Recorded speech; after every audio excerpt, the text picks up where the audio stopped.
Sherri, if I think of climate change, I don't think of it as a national security, global security issue. Why is it? Well, climate change acts as a threat multiplier, amplifying global risks around the world. We see this everywhere from the Arctic to more intense, the Arctic, which is opening up a whole new region because of climate change, from the more intense storms that we see, from Hurricane Florence to the hurricane train that came last year, and to the global droughts we see across parts of Africa and the Middle East, amplifying water and food security risks. I'm glad you brought up the Arctic in particular, because we have a map that shows the global trade routes that have now been opened because of the change in the ice and how that will change over the next 50 years even. What kind of relationship then does that create with Russia and global trade? How does that change dynamics within countries? Well, the geopolitics of the Arctic are changing even as we sit here today. The northern sea route across Russia is increasingly able to be transited by ships. China now declares itself an Arctic stakeholder and a near Arctic power, looking at extending its polar Silk Road across the Arctic.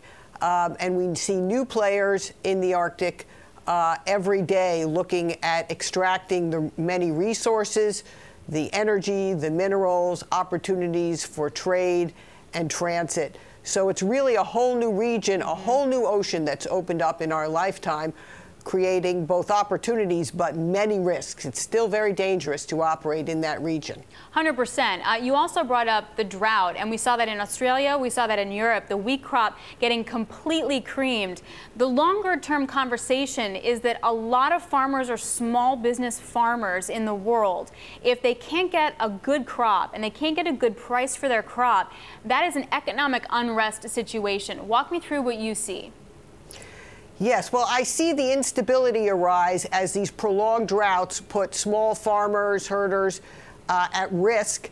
They then become more susceptible to terrorists like ISIS and others who will move into the region and take advantage of them and their families because ultimately people need food and water to survive. So these prolonged droughts amplified by climate change are really putting whole nations and states at risk. The conversation like 10 years ago was the Arab Spring, and that was high food prices, high input costs causing unrest.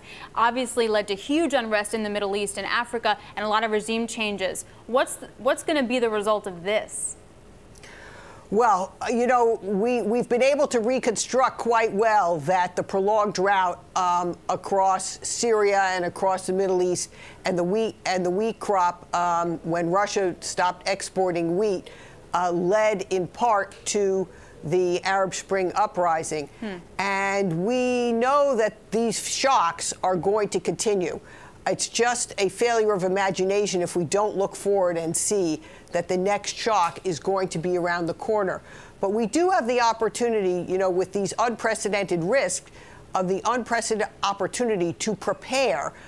Indeed, I think we have a responsibility to prepare for those future climate shocks by developing better predictive capability, which we are close to now as we look to be able to have better insight into how weather turns into climate, seasonal and subseasonal predictions, that with the right political will, we should be able better to prepare for these risks in the future. But preparing for it doesn't mean you can also change the outcome. Like, that's still not going to change shipping lanes for Russia. That still won't change the fact there'll be a drought and that some countries are going to be really hurting for farmer income. How do you change the aftermath, the geopolitical unrest?